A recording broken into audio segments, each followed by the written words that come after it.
Digital World Stories is a Digimon tabletop RPG system that I've been working on assembling for quite a while now.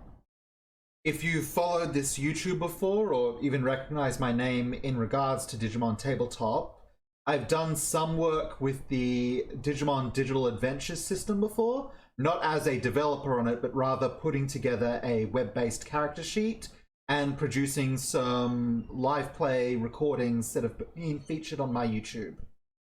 As part of that and my ongoing experience as a game master for this system, I've made tweaks, edits, homebrew rules that have pushed the system more in the direction of a system that I would like to run, the experience that I am looking for. As it says, every possible gameplay system has a different experience behind it. Some experiences are better suited to some people, some to others. And nothing's quite as suited to you as what you set out to make yourself. To that credit, Digital World Stories, which I'm here today to tell you about, is a hack of the Digimon Digital Adventures system. You'll see a lot of names in common between this, and even some rough rulings that may look familiar, but for the most part, this is completely revamped and designed for its own purpose. Nonetheless, I want to give credit to the Digimon Digital Adventures system, Digimon Emperor, the creator, TM93, the previous maintainer, and RKD, the current maintainer. It's thanks to them, the hard work they've done, and the community behind DDA that I was able to go far enough to make DWS. But I have now, and this is something that I've created and I want to show off to people. This recording is to show off the character building system, how to make a human and Digimon character. There will be a follow-up video soon after, which will show off combat in this system using the character we make and a couple more. I'm going to loosely explain the rules of the game as I go through the building, but this video is not a comprehensive getting started guide. It's more of a preview, hey, here's what you can look at, here's what you can do, maybe you're interested in it. As part of this, I will be linking this player's guide, and in fact, this entire Google Drive. I'm using an incognito window here because it will show you the same view that you will see, not my personal view as the person logged in here, but you can see that over here I am presently logged in and watching over this player's guide all the same. Included here is the player's guide, a list of the roles and qualities that you can use for building human and Digimon characters, quick guides for combat, adventure, and character building, and a spreadsheet which you can use, which has templates for building characters. You can clone this spreadsheet and make your own characters in it. I'll be using a copy of this spreadsheet titled the DWS build test to show you it off. In addition, there are some PNG-based character sheets that I've put together here, printable versions and web versions. These are not fillable in their present state because, honestly, making fillable PDFs is kind of difficult. It's not an easy thing to do. I intend to do it, but it has to wait a little while before I get it done. But right now, these are still here and visible if you want to look at them, or if you can find a way to personally use them yourself. But I imagine the spreadsheet on Google Drive here will be the main way to go about it. There are also battle tokens for organizing combat using a system like Roll20, which is what I've used before. But that's up to you to follow through on. It's these 6 files that are the most important. The player's guide contains the full roles and qualities and the character building quick guide within it. The adventure and combat quick guides are shortened summaries of rules that can all be found within the player's guide. But looking at these files, you will be able to figure out what's going on. At the top of this player's guide is a changelog. Once this video is shared, I will uphold myself to update this every time I edit the file. If the changelog gets too long, I may move it to the bottom of this file, or I might abstract it to a new file. I probably won't because I want it to be attached to the player's guide. but it will be here and it will show you when changes are made so you can keep up with that. What isn't available yet is a Game Master's Guide that gives advice on things like crafting NPCs and combat encounters, as well as more complex rules such as alternate Digivolution forms and the like. I am working on it, and as part of working on that, I'm going to be running this combat test, which is designed to demo the rules and templates I have for crafting NPCs that can provide different levels of challenge in encounters. What matters right now is just digging in. All of the rules that I prepared are here, can be found here. You are free to peruse them as you like to familiarize yourself with this system. I'm going to cover them as an overview as we build some characters. Over here is a copy of the human spreadsheet. The Digimon spreadsheet can be found over here in the Digimon tab. We're going to talk about these as we get to building them. I will be using 4 of the Digimon Adventures kids and their Digimon partners at the champion stage for my combat test, so they are what I'm preparing. All of the others are already prepared and filled out. I have also pre-built Sora and Bertramon, but I will be following through the notes I've taken on those pre-builds for filling them out. So let's dig into actually creating some characters. Let's start with creating a human character in the DWS system. In Adventure, there are 2 phases of gameplay within DWS, Adventure and Combat. Adventure is mostly driven and dominated by human player characters. Combat is mostly driven and dominated by Digimon player characters. There are opportunities to overlap and cross over these specialities, but there are biases. Human characters are biased towards succeeding in Adventure. Digimon are biased towards succeeding in combat. That's just how it is. When you play a game of DWS, you will play a human and a Digimon. Humans and Digimon are always partnered in DWS, though when you are playing, you don't have to play a human and Digimon partnered to each other. What I've been running with the games that I've put on for my friends is that people will play a human and Digimon character, but they will be partnered off to different people, which enhances the ability to have roleplay between characters and more complex interactions. It's been really good. It's not necessary to go one way or the other, but it is up to you to decide. What I want to start with, I'm going to jump a little bit ahead of the character building quick guide, is to dig into core stats and skills, because that's the big driver of the adventure phase of DWS. A skill check is the main form of interacting with challenges, overcoming tasks. There are 15 possible skills and skill checks that you can make, which you can see here in this listing, and each of them is associated to one of the 5 core stats, 3 skills per core stat.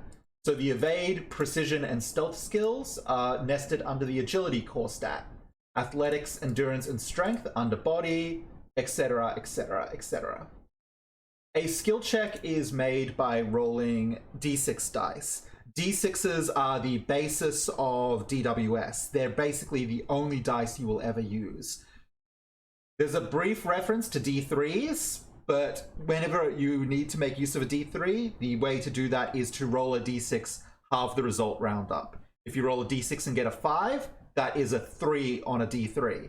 If you roll a D6 and get a 2, that's a 1 on a D3. Stuff like that.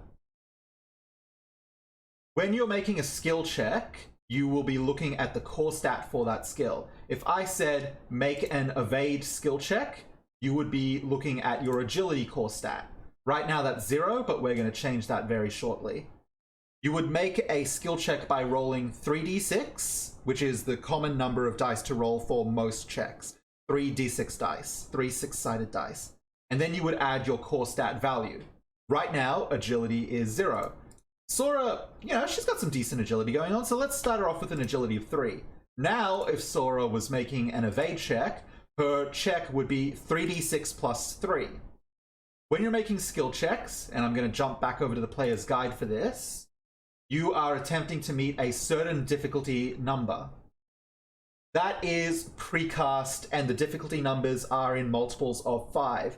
The GM will say, okay, what you are trying to do is standard difficulty. It's hard difficulty. Oh, it's just basic difficulty. And by saying that, they will know what the number to get is. 10 is something that most anyone can likely get, regardless of their core stat points. 15 requires some investment towards it. 20, a hard check. That's something where your character needs to start specializing. Beyond that, you need to be extremely specialized and or relying on the assistance of others to get through. We can talk about how the assistance of others works and ways to specialize at a later date, but especially in the beginning of games, you're going to be looking more at checks between the basic and hard difficulty. Let's put in the rest of Sora's core stats. At level 1, humans start with 10 core stat points. You can distribute them across your 5 core stats, but no core stat can be raised above a total of 5. So for the rest of Sora's points, I'm going to do 2, 1, 2, 2. Sora's pretty good all-rounded, I've taken it, but she does have difficulties asserting herself and putting herself forward in the early stages of Digimon Adventure, which is when I'm scaling this combat encounter to. For that reason, I've started her off with a little less charisma and a little more agility because she does have her history playing soccer. Just as a brief aside, putting these core stats and the skills that I've chosen for each character has been a best guess and effort on my part to interpret the characters as I understand them. You may disagree with some of the core stat allocations or skills chosen. That's just differences between us, but I'm going to go forward with what I've done all this. Let's talk about skills. When you're making a skill check, you're not just taking your core stats into account. You may be specialized in one of these skills. Sora, as a soccer player, it's pretty likely that she would be good at evade skill checks. Skill checks involving quick moving of the body, avoiding difficulty, keeping going. At level 1, we will discuss levels later, but looking at the level up table over here, we can see you start with 5 skills. When you're using this spreadsheet, the way to represent that is to just bold that specific skill. When you make a skill check, you would roll 3d6 plus the core stat. If I'm making a precision skill check, that's 3d6 plus 3. If you are trained in the skill of a course, if you're trained in the skill that you are making a check for, you get a benefit. The benefit is specifically referred to as advantage. The advantage and disadvantage system in DWS involves adding or removing d6 dice to your pool. When you have a skill, when you are trained in a skill and you are making a check for that, you gain +1 advantage or +1 d6. What that means is that instead of 3d6 plus 3, if I was making an evade skill check, I would be rolling 4d6 plus 3. Immediately, that gets us off of the ground running on closing in on hitting the 15 marker at level 1, the standard difficulty for skill checks. Getting higher obviously takes a lot more work, but it's possible, and we'll discuss how that's possible all the same. But for now, let's give Sora some starting skills. Precision, athletics, insight, and perception. 5 skills to start her off. Let's talk a little more about ways to boost skill checks. Let's talk about aspects.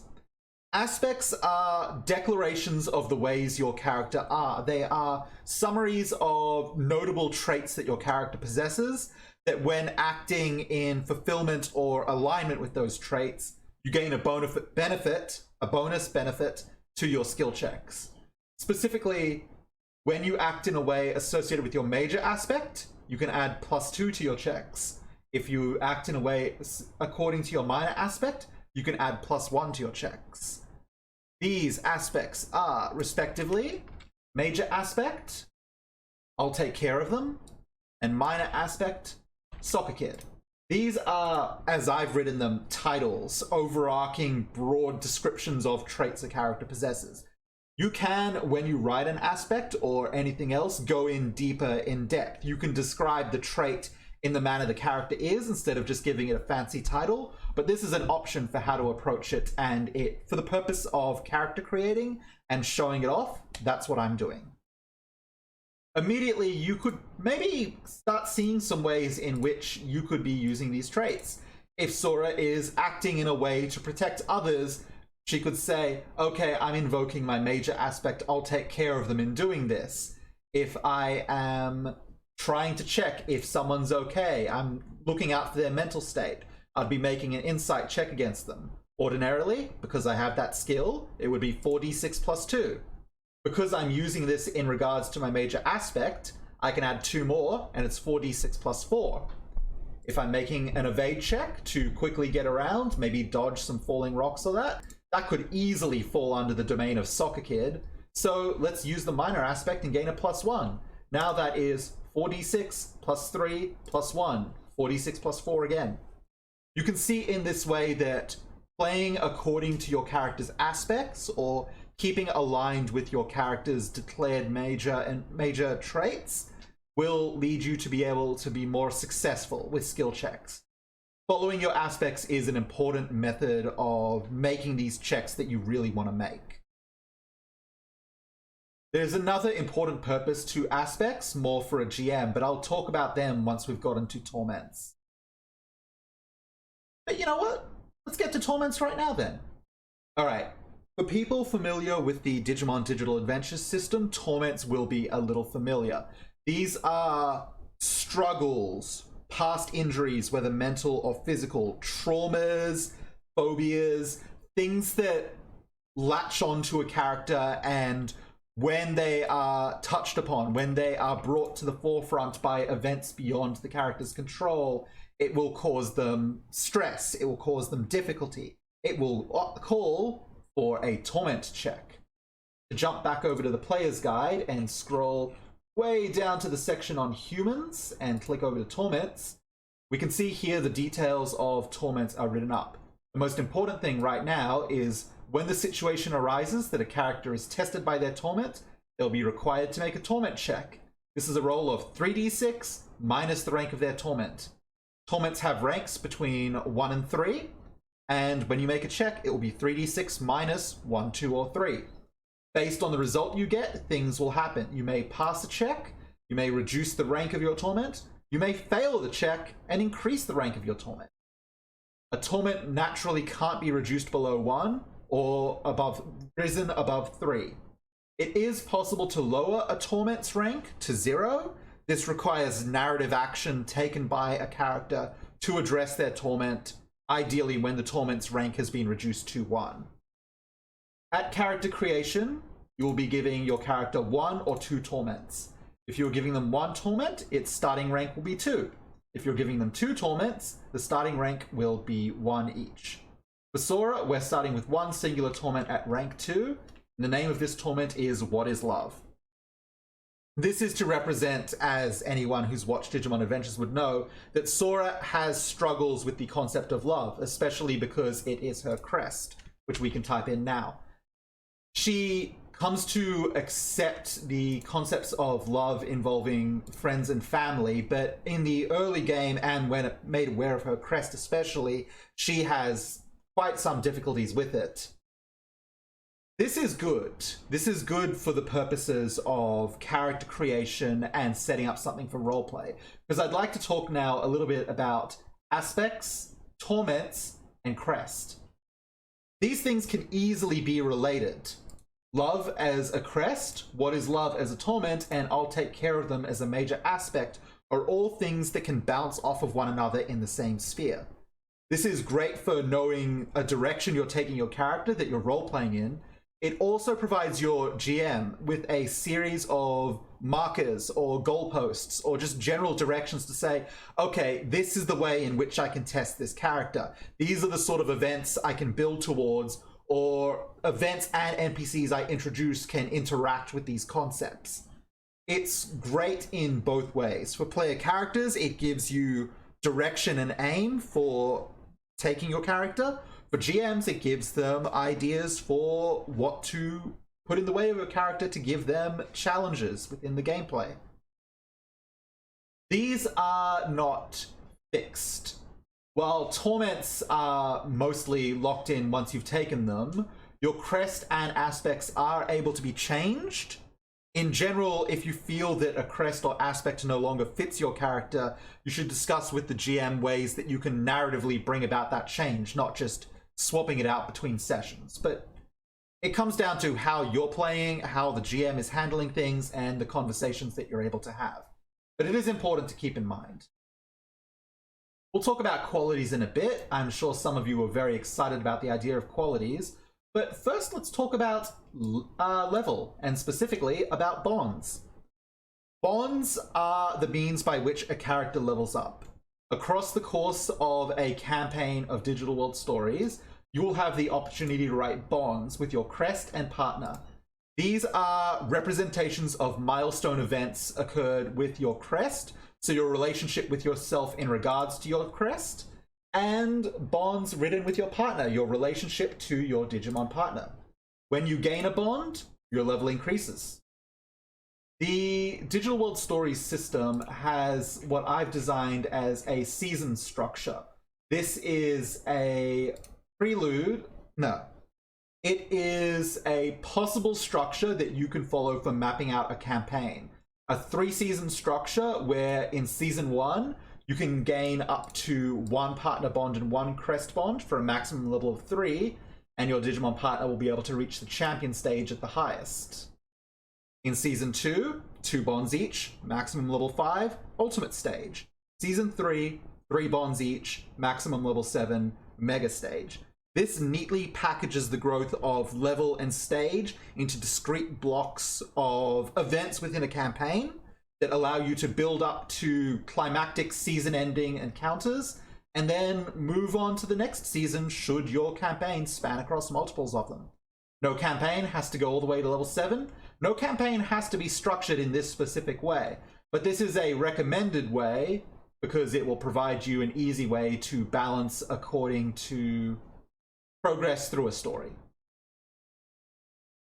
To jump back over here, let's fill out the final level 1 trait for Sora. We've applied our 10 stat points. We've started with 10 health. We've applied 5 skills. We start with 3 inspiration and 1 quality. Let's take a brief talk about inspiration and how it's used. Inspiration is a resource that you can spend to modify a skill check after that check has been made. So say I'm rolling a endurance check. That's going to be 3d6 plus 2, because you're not trained in that skill. But it's for keeping going after a long time. You're making a long run. That's at least going to invoke Soccer Kid. So let's say 3d6 plus 3. Sora rolls this, trying to meet a standard check. Oh, but it ended up being a 13. That's unfortunate. Not the best you can do, but what can you do? You can add some inspiration.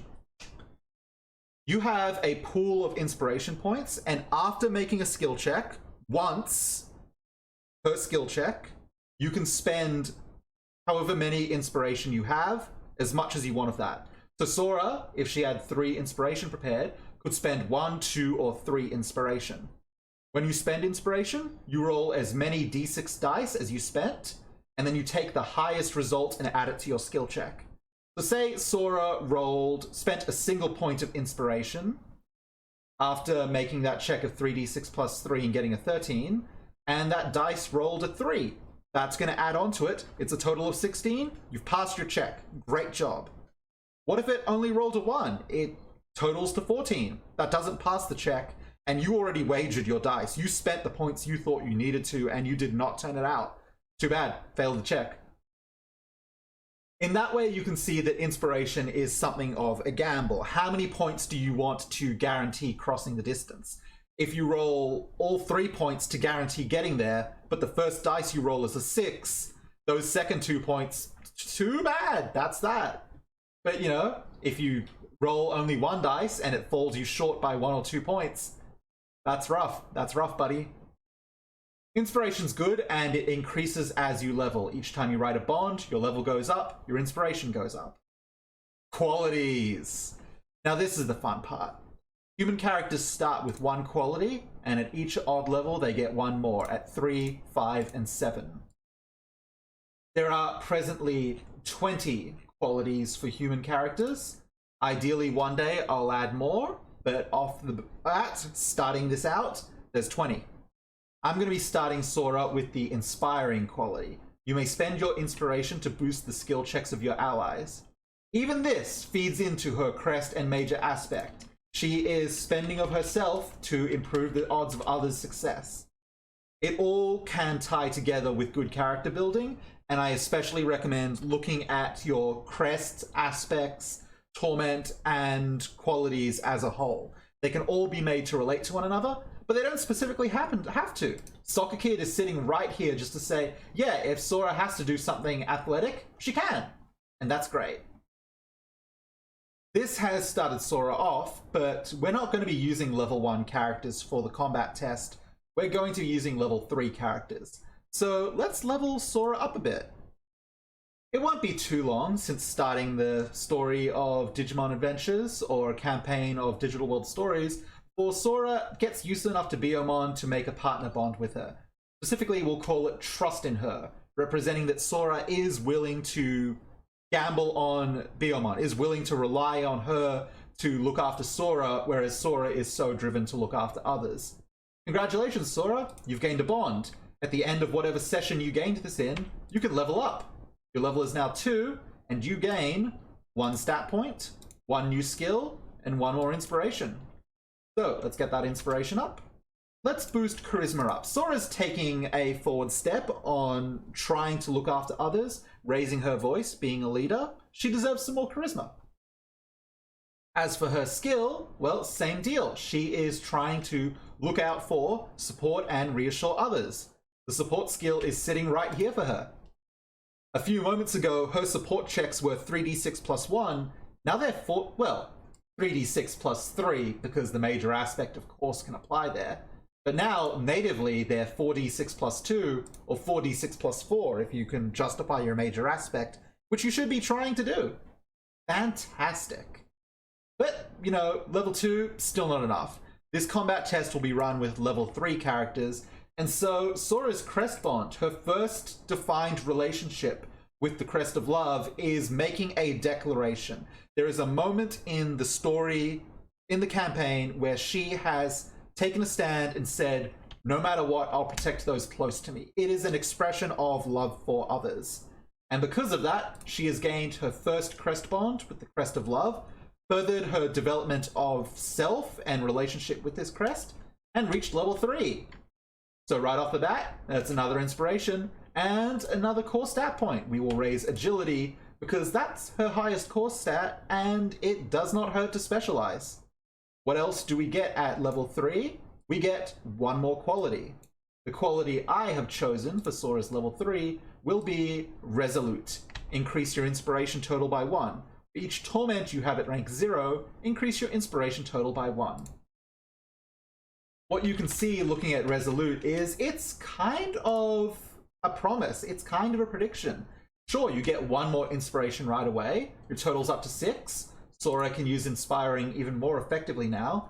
But it's also saying, not only will I overcome my current torment, reduce it to rank 0 and get the benefit of that, chances are I'm going to collect more torments.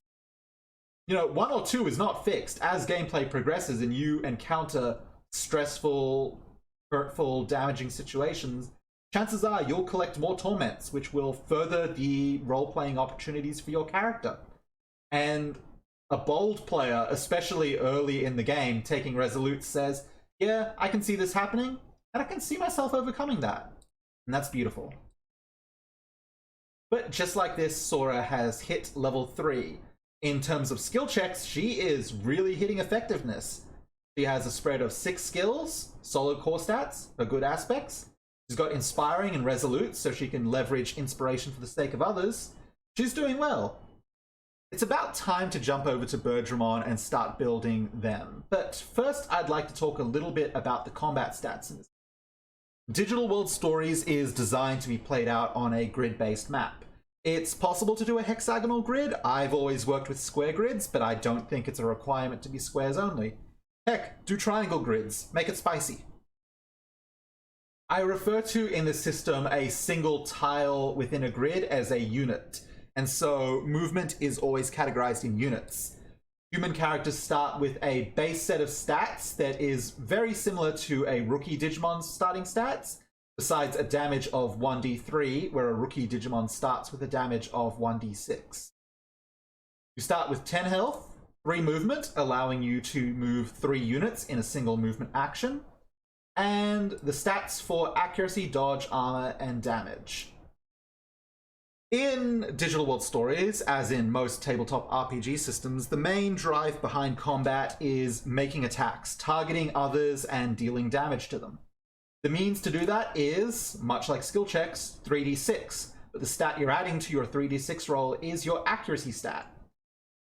Right now, with an accuracy of 0, that's just a flat 3d6 you're rolling, and you are trying to get equal to or higher than the dodge of your target.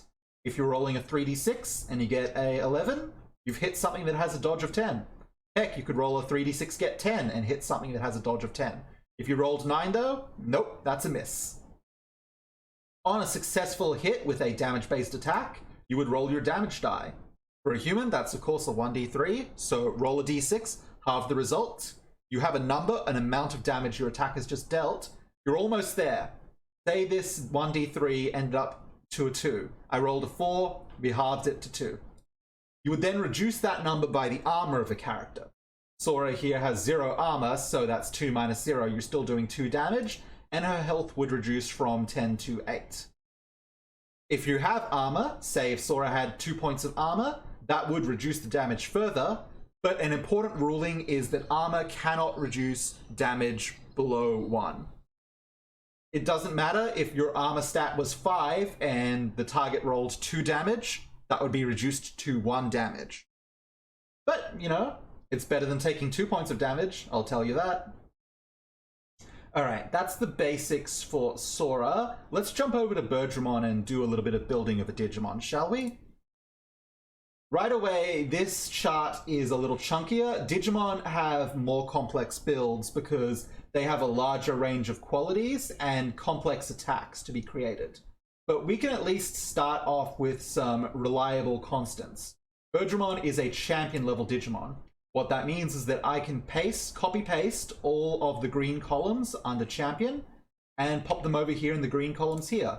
In this way, you can see how this spreadsheet is used for quick builds. Similarly, in the same column under champion, the yellow columns can go right here. We've got some starting stats. Health, energy, movement, accuracy, dodge, armor. That's the basics for doing your combat and moving around. You also have a damage die here, a number of qualities. We've got some other interesting things here. Stage bonus, attacks, and complexity limit. We're going to dig into attacks and complexity limit last because that's the most fun part of building, but we can talk about stage bonus now. Stage bonus is the means by which a Digimon stage is separated from one another. All of these follow-on stats are in some manner derived from the stage bonus. The difference between 2 stages of Digimon is measured by the difference between the stage bonus of those Digimon. A rookie Digimon stage bonus is less than a champion's, and so the stats of a champion will be higher than a rookie by default. Similarly, an ultimate will be higher than a champion. That's just how it goes. The stage bonus value is used in a lot of places. If you open your eyes and poke around the maths, you will see it. I'll start you off with an easy one. The complexity limit, which I will explain later, but for now in summary is used to build attacks, is always double your stage bonus, at least at level 1. But for now, we've got these basic stats here. Let's give Birdramon a little more. For starters, much like a human character, Digimon have core stats. However, Digimon do not start with skills. In that way, Digimon can still make skill checks, but they're less likely to pass high challenges or thresholds compared to a human's. No skills, no aspects, there's just none of those to help poor Digimon out. But, you know, we can still start off with some core stats, and for Birdramon, I can feel pretty confident putting a 5 into agility, and then how about a 2 in body and charisma and a 1 in wisdom? There we go, spread of 10 stats. Birdramon is a large Digimon, which is what we can use to take the large sizing from the size table and put that in here. The size table refers to the square number of units that your character takes up on a square grid. If a character has a large size, when they're placed on a battle grid, they would take up a 2x2 square. If they were huge sized, that would be 3x3. If they were medium and one size, that's only a singular square. But that's enough for size. That's just a basic of positioning. There's reasons to take smaller sizes, there's reasons to take larger sizes. It comes down to what you're making your Digimon look like and how you want it to appear. The three unfilled fields here are role, attribute, and family. Attribute and family are pretty easy. These are things that all Digimon have. They're groupings, means of filtering Digimon down into groups. There are 4 attributes: vaccine, data, virus, and free. In the Digimon canon currently, there are 6. There is also a variable and unknown attribute, but for the purposes of simplicity in the DWS system, those attributes have been bundled under free. You'll choose one of these 4 attributes for your Digimon, and you will choose one of the 10 possible Digimon families for your Digimon. For Birdramon, I can feel pretty confident putting in the vaccine attribute and the Wind Guardians family. There's an argument to be made for the Dragon's Roar family for Birdramon, it being a bird that is on fire, but I want to go with Wind Guardians, so I will. There are qualities and rulings that pay attention to your attribute and family, and you can also leverage them when interacting with other Digimon, but to say, hey, we share an attribute or we share a family, maybe I can use that to get along better with so-and-so. It's possible. It's an argument I would recommend you make to your GM whenever you can. Leverage it. It's roleplay purposes. It's free roleplay. Role. Role is the big one. Role is what I've spent a lot of time working on in building digital world stories. It is a class-based system to encourage your characters, your Digimon, to play in certain ways. It is focused on combat, so pretty much everything I'm going to say focuses on combat only. When you're out of combat, when you're adventuring around, you can use the role as a guide for personality and nature, but it won't have as much of an effect on your ability to do the adventure phase of DWS.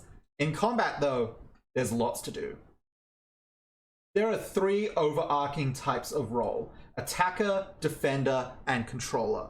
Each archetype has 5 individual roles within it. Maybe one day in the future I can add some more to each, but that's a lot of work that will come when this system has been tested and stabilized and is very enjoyed. The attacker role is pretty simple. It's based around dealing damage. People who take one of the 5 attacker roles will find it's a lot easier to deal lots and lots of damage. That's fun.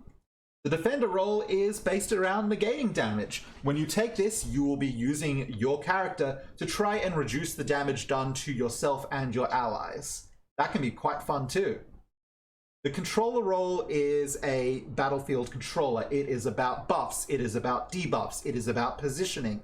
It is about manipulating the environment without specifically getting stuck into dealing damage or taking damage.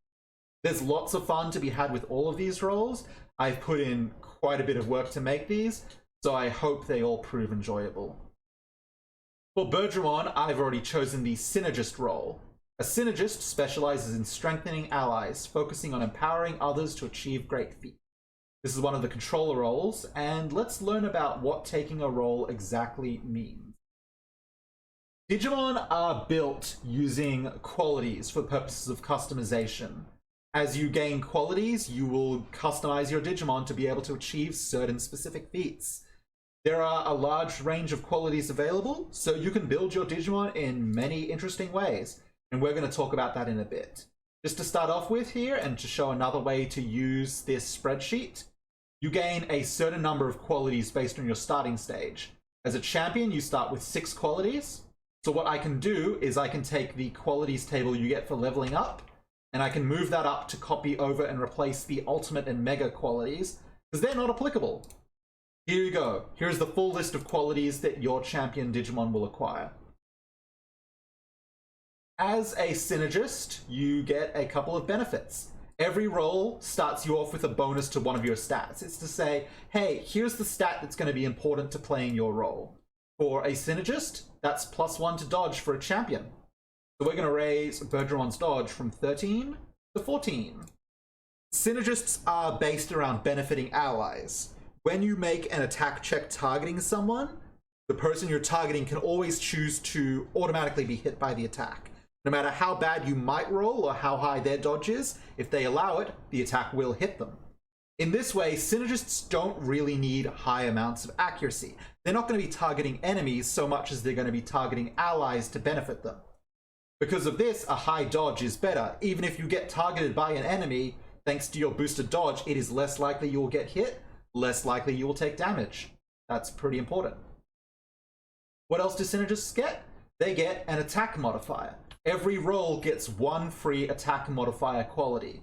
Attack modifiers are qualities that you can apply to your attacks to give them custom effects. For a Synergist, this is the buff modifier. I'm going to write that right here in the roll modifier section. Now, why are you not centered? Did I do something wrong? Let's quickly center this because I can't stand non-centers. Line, middle, and center. That's better. Oh, I need to do you as well. Fascinating. Line, middle. There we go. Sorry, I couldn't let that go. The buff modifier is pretty simple. When you apply it to an attack and you hit a target with that attack, the attack will gain a number of buffs. When they make an attack, they can add those buffs to their accuracy checks to increase the odds of hitting an opponent. Wonderful. We're going to dig into applying buffs and how to build attacks in a minute, but there's a little more I want to do first. First of all, let's talk about what else your roll gets you. So when you take a roll, you get a free stat point, you get a free attack modifier to guide you towards building certain attacks, and you get access to that roll's specific qualities. Based on your stage, you can take a certain number of these qualities. Rookies and champions can take 2 from this catalog, ultimates can take 3, megas can take 4. Currently, each roll has 4 qualities to their name. One day in a happy future, I'll have added more, but that is also based on this system getting solidified, refined, and enjoyed enough that I can continue work on that. But these qualities for the roll specifically say, taking these lets you excel in this field. We can take the enhanced buff quality, for example. When you apply buffs to an ally, first remove any debuffs they have before applying buffs. Buffs and debuffs are kind of a flip side of each other's coin. A character can have buffs or debuffs. They can't have both. If you had 3 debuffs on you and someone applied 2 buffs to you, those would cancel out the number. If you had 3 debuffs and you got 2 buffs, you'd be left with 1 debuff. So they balance out. But if you have enhanced buff going on, you would strip away any debuffs. If your target had 3 debuffs and you hit them with a 2 buff move, oh, they've got 2 buffs now thanks to enhanced buff. You can see it in this way immediately. It says, oh, play a Synergist, you can benefit against guys who are putting out debuffs. The other benefit of enhanced buff is, in addition, after using an attack with the buff modifier, your accuracy checks gain +1 advantage until the beginning of your next turn. That's pretty good for targeting enemies. And I was just speaking before about how, as a Synergist, we are not starting off with an accuracy stat. We got a boost to our dodge. But thanks to a boosted accuracy after using a buff move, we have that much more opportunity to hit our enemies. It's a way of saying, if you take the time to buff your allies, you'll be more effective in hitting your enemies as well. That's pretty nice. Let's go down to Digicore for a second. No, let's take our other role quality, because I know what that is, and it's about time we spoke about energy. Energy is one of the new properties that I've added in the Digital World Story system. It is a fuel source for Digimon to perform certain actions, not least of which is Digivolution. On your turn, if you're a Digimon that can Digivolve, you have a higher stage prepared. Spend an energy in an action, and you can Digivolve. Biomon can spend 1 energy to Digivolve to Birdramon. Yay, you're stronger now! But Birdramon doesn't have Garudamon unlocked yet, so what are we going to do with 1 energy here? Well, there's other ways to spend energy, and you do that by taking qualities that can spend energy. One of these is called Target Allies, a Synergist quality. Spend 1 energy as a free action to, until the end of your turn, have any attack actions of your choice target all allies on the battlefield. Cannot use area modifiers when using this quality. Immediately, this is exciting. What if all of your friends are spread around? They're in terrible positions. You can't benefit them all at the same time. But you could spend a point of energy and suddenly everyone's doing great. We'll dig into how target allies can really be used, but it's something to keep in mind when building characters. You need to think about the resources you have and how you can spend them. Energy for a Digimon is equal to their level.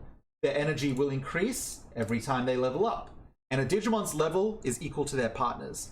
Digimon do not natively trigger level ups themselves. Their level increases when their partner's level increases. When Sora writes a bond and goes up to level 2, Biyomon, Birdramon, all the forms of that Digimon line gain a level.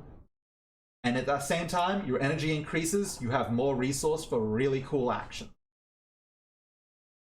Let's talk about Digicore, and then I will dig into attacks, and we will learn about those. Much like your role modifier, every Digimon has a Digicore quality. It's just down here underneath the roles. There are two types of Digicore available to Digimon below the ultimate level. The Pale Digicore, which gives you 1 stat boost of your choice, and the Pale Color Digicore. Once you hit the ultimate level, you have your choice of 7 colored Digicores. You may recognize these colors from the Digimon card game. Yeah, it's good. Each Digicore focuses around a different combat stat, from armor to movement to health, dodge, damage, accuracy, and energy. Before the ultimate stage, you could take the Pale Digicore to gain a stat boost, or the Pale Color Digicore to take the first property of one of these colored Digicores. So I could take the Pale Black Digicore, and I would gain this quality here, but not the armor boost. Once you hit the ultimate stage, you're probably looking at just taking a colored Digicore. Once you hit the Mega stage, you could look at the Mixed Digicore, which is a pretty fancy thing, but we're not going to dig into that today. For Birdramon, because it's simple and it's good, we're going to take the Pale Digicore for +1 dodge. Because ultimately, what we want to do is avoid trouble, avoid getting hit. And so if I have the Pale Digicore, and I say this is +1 dodge, I can raise my dodge from 14 to 15. Just as a reminder, for a champion level Digimon, the standard dodge is 13, the standard accuracy is 3. So most champion level Digimon would be making a roll of 3d6 plus 3 to hit something. That's fine. That's not going to easily hit something which is a 15 dodge. You're evading. Let's dig into attacks. This is where the fun is. This is where the meat is. Building attacks for Digimon is probably the most complex part of this system, but in my opinion, it's the most fun. What's Birdраmon's most classic attack? We all know it. It's Meteor Wing. Meteor Wing is, with a flap of her wings, Birdramon unleashes a whole bunch of fiery meteors to slam into an opponent. Fantastic. This is going to be a move that hits an opponent, and we're going to talk about what you need to do to make that happen. For starters, attacks can come in one of 2 types, melee or range. Based on your type of your attack, you will have a starting reach. Reach determines how many units away from you a target can be for you to be able to hit them. Melee attacks have a reach of 1. Your target has to be adjacent to you. Range attacks have a reach of 3. You can hit someone up to 3 units away from you. Meteor Wing is definitely a range attack, so it has a reach of 3. But the thing about range attacks is they can never hit someone that's adjacent to you. If someone moves directly adjacent to you and they're right next to you and all you have are ranged attacks, that's too bad. That's your problem. You don't have a melee attack. What are you going to do? Move away from them? That won't work out either, but we'll talk about that later. Complexity is the root of building up attacks. You add modifiers to attacks to give them effects, to make them do things. Right now, this Meteor Wing doesn't do anything. But we will add modifiers that grant it effects, and as we add modifiers, the complexity of the attack will increase. Ultimately, an attack's complexity can never pass the limit for a stage. At level 1, a champion's complexity limit is 12. I cannot surpass a complexity of 12 for an attack. But as you level up, your complexity limit grows and your attacks will become more intricate and more powerful. Meteor Wing is something that we want to hit enemies with. It's definitely a damage-based attack. For a champion level Digimon, their damage die is 2d6. That means if a damage attack successfully hits a target, you would then roll 2d6 and deal the result as damage. When you add damage to an attack, it increases the complexity of that attack by your stage modifier. For a champion Digimon, your stage modifier is 6. This attack jumps up to 6 complexity. If I were a rookie Digimon, I'd be adding 1d6 as my damage, but the complexity would only be 3, which is the stage bonus of a rookie. I said earlier that the complexity limit at level 1 is double your stage bonus. You can see that always applying the damage will be half of your level 1 complexity limit. But if you build an attack which doesn't have damage, that means you haven't invested the starting complexity, you have more points to spend in other areas, other modifiers. In this way, you can see that an attack which is designed to do damage will have less additional effects, but an attack not meant to do damage can have more additional effects. That's the fun of it. That's the meat of it. Right now, the only modifier Birdramon has is the buff modifier.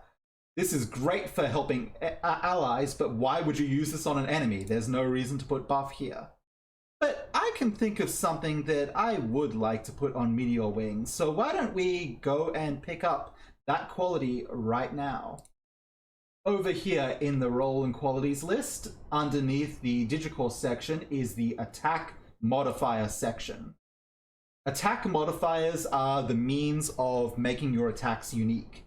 You can add modifiers that grant your attacks area abilities, the ability to target multiple units at once, or features. These are special effects that allow your attacks to have additional powerful effects. For Meteor Wing, I have the missile area effect in mind. This modifier can only be applied to a range attack. When used as an area attack, this attack targets 2 characters within reach. So let's add missile over here to my qualities list. That's not right. And I will just paste this text in here. Wonderful. You can choose when to use an area quality. It doesn't have to be used every time you use an attack with that, but it can be. So once I put the missile quality on Meteor Wing, I know that I could use Meteor Wing to target a single opponent within 3 units, or I could invoke missile and hit 2 targets within 3 units. Fantastic. But the missile feature, the missile modifier comes with the complexity cost. Its complexity cost is 4. That means when I apply this modifier to an attack, it increases that attack's complexity by 4. Meteor Wing has a complexity now of 10. I think you're starting to grasp how it works, how the build comes together, how you can look at these attacks and say, I will piece together these individual parts to make a unique sum, a unique attack that will grow stronger over time as my complexity limit improves. At level 1, you have 2 attack slots, so let's get a second one going for Birdramon.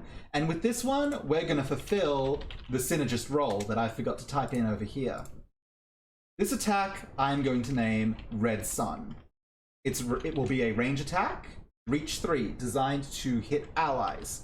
Because it's designed to hit allies, it will have no damage, which means we're starting with a blank slate of complexity.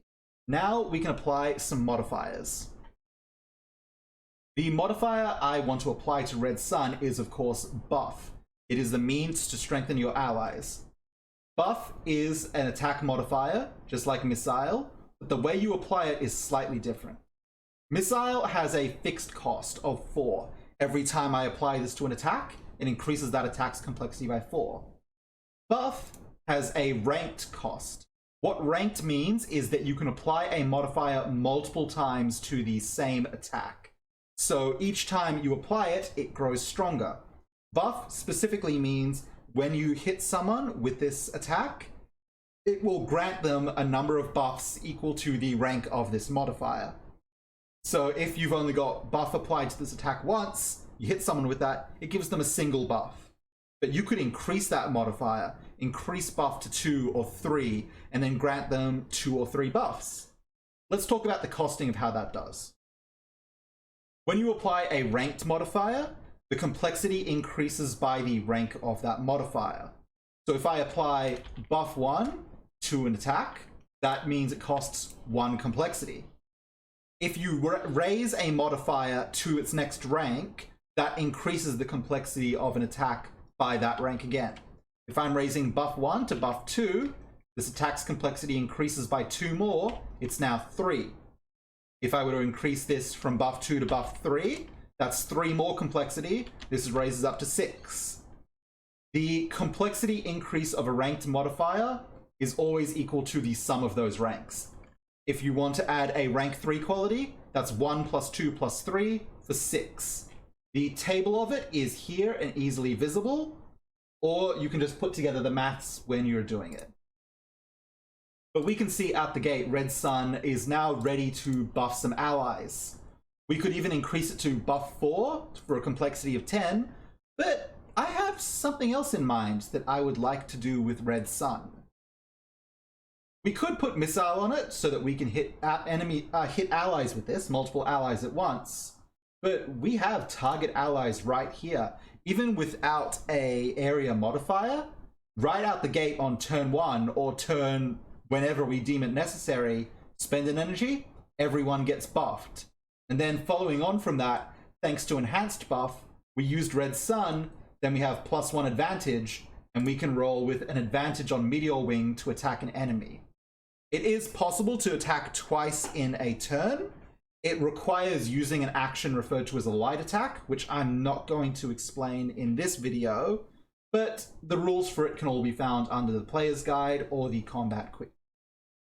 But we still have 3 more level 1 qualities to take for Birdramon, so let's go pick those up.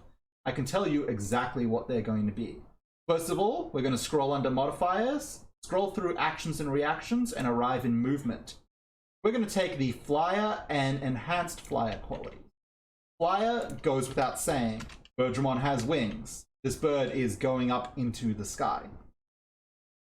Enhanced Flyer should be able to explain itself once you've read it. Taking damage no longer causes flying characters to fall. By this, you can assume that if I had Flyer on its own, if I took damage while I was in the air, I'd fall to the ground. As a Synergist, Birdramon wants to be well positioned between all allies to strengthen them. This would also usually bring you into reach of enemies, and if an enemy nearby slapped you with an attack while you're overhead, you drop to the ground, that's probably a bad position to be in. That's why we're taking Enhanced Flyer right away. The final quality I'm going to take for Birdramon is to continue the Synergist role for this Digimon. I'm going to scroll back up to Feature Modifiers to Shift, which is a very nice feature. Shift reads, after an attack with this modifier hits its target, move the target 1 unit towards or away from the source of this attack. If that target would be moved into an occupied unit, use the impact rules to calculate damage. We won't dig into impact here, but it is to deal with collisions and falling. But let's put shift here. You can see that I wrap the feature and area modifiers, these qualities, in square brackets. That's just because they look really good when written in the modifiers table here. It's just a visual thing, but I like to do it, so I will. Shift takes a complexity of 3, and we're going to be applying shift to Red Sun. That raises Red Sun's complexity to 9. We can't add missile anymore, because the complexity cost of 4 would raise Red Sun to 13, which is above the complexity limit of 12. But that problem is going to go away pretty soon. What we can see now is that there's not a lot more we can do with our qualities to strengthen Red Sun or Meteor Wing. We could put buff on Meteor Wing, but why would we want to buff an enemy? And there's no real quality available to put on Red Sun. Level 1 is done for Birdramon. But it's good. Shift. After an attack with this modifier hits its target, move the target 1 unit towards or away from the source of this attack. If that target would be moved into an occupied unit, use the impact rules to calculate damage. I definitely said that just before. Sorry for repeating myself. I've been going for an hour now. But the point of this is, in the opening of a battle, Bergeron could say, okay, you, Red Sun, have some buffs. Also, get a little closer to wherever you're trying to go. It's a fantastic tool for positioning and belongs in the hands of controllers. This is level 1 for Bergeron. It's ready to start, it is ready to buff allies, could even drop a target allies and apply shift to all allies to get them moving along. But it's, you know, it can always be stronger. It can always be stronger, which is why we're leveling up to level 2. When a Digimon levels up to level 2, they acquire the following: 1 more quality, 1 more complexity, 1 more energy, and 1 more core stat point. So why don't we go down the line? 1 more quality, 1 more complexity, 1 more energy, and 1 more core stat point. I'm going to put that core stat right into charisma because I feel like it. It's not like I can buff agility, it's at the limit of 5 already. 1 more complexity though. Our complexity limit is now 13, which means I'm going to waste no time in putting Missile on Red Sun. That increases the complexity by 4 to 13. Dun dun dun dun! We have a pretty cool attack now. Now we can use we can use target allies to benefit all of our allies, or we can just use Red Sun with its area modifier to hit 2 allies within reach. This has been a big buff for Red Sun right away. It's pretty nice. We have room to take 1 more quality, and we're going to do that. The quality in question is named Rapid Assist. It can be found under the Actions and Reactions section. It is, as a reaction, grant the help action to an ally you can see.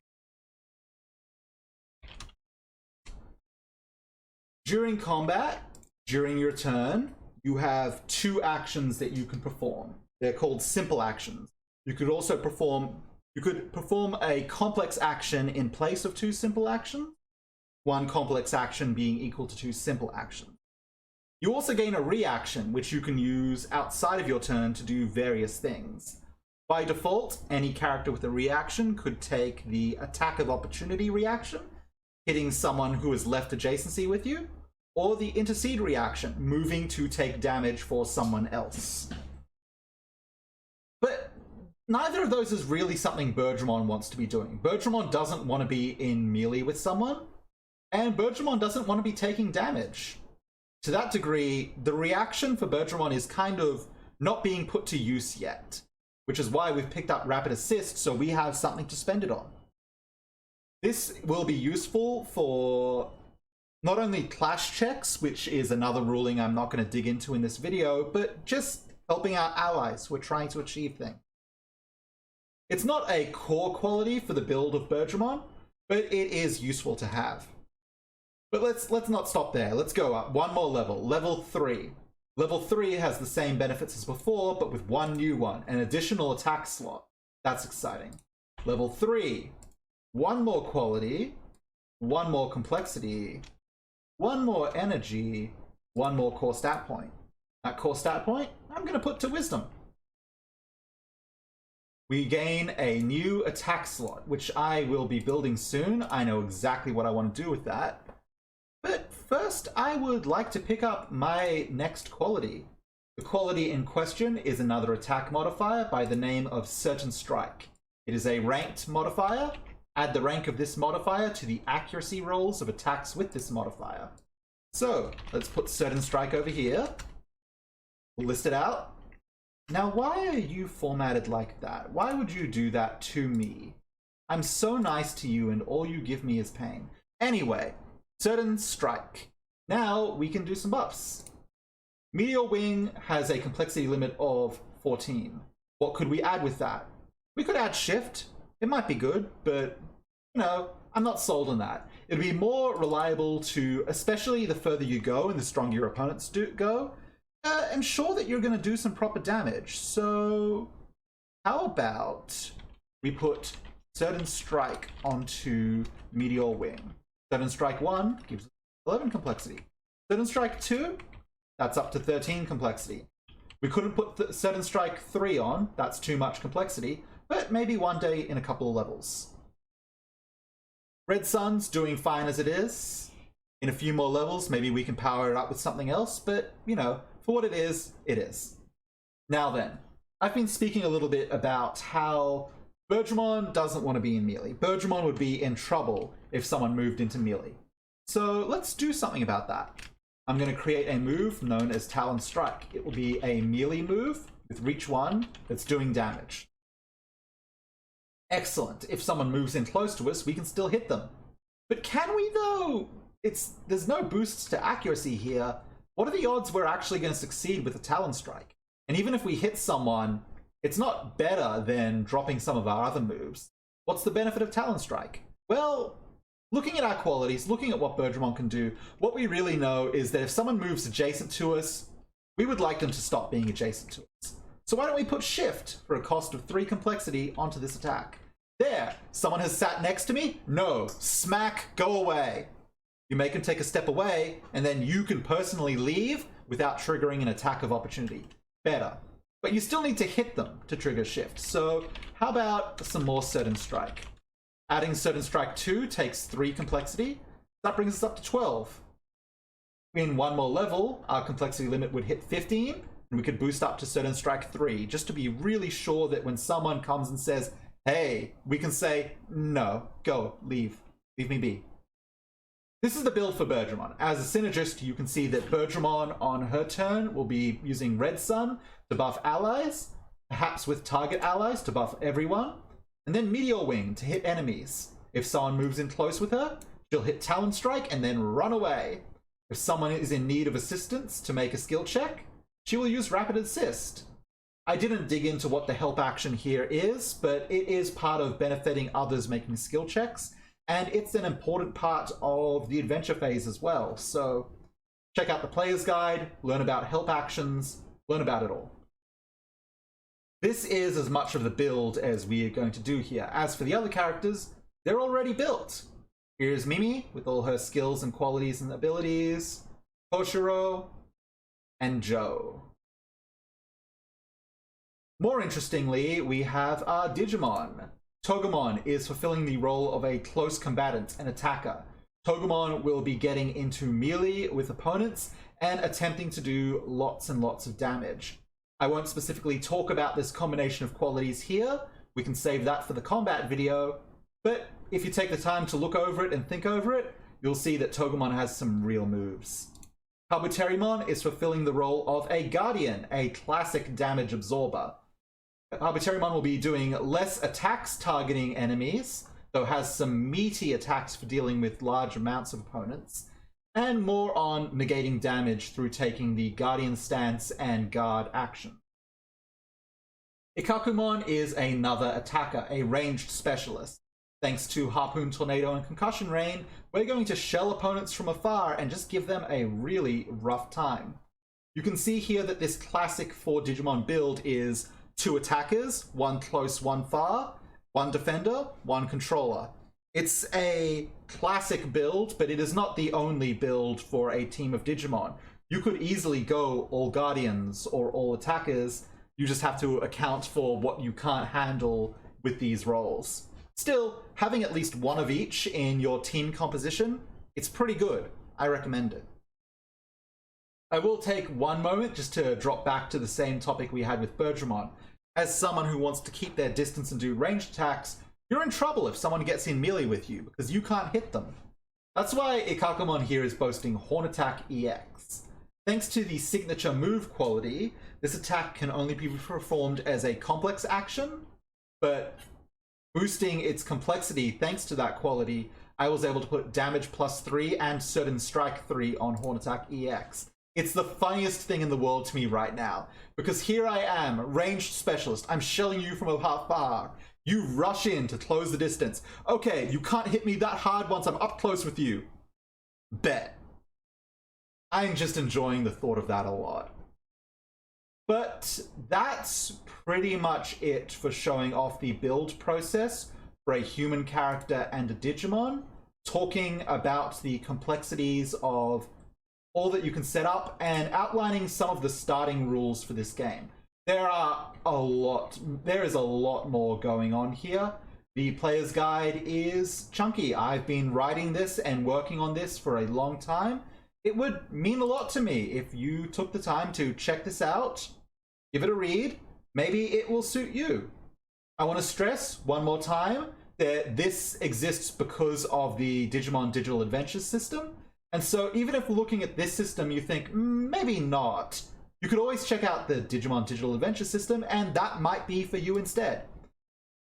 But, you know, personally, as the one who's written Digital World Stories, I'd really like it if you checked this one out and decided, you know what? This looks fun. Let's give this a go.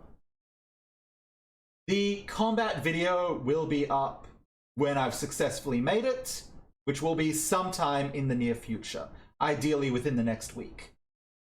That's all I can say so far, so thank you for taking the time to check out this thing that I've made. I'm really proud of it, and I hope you like it. Bye!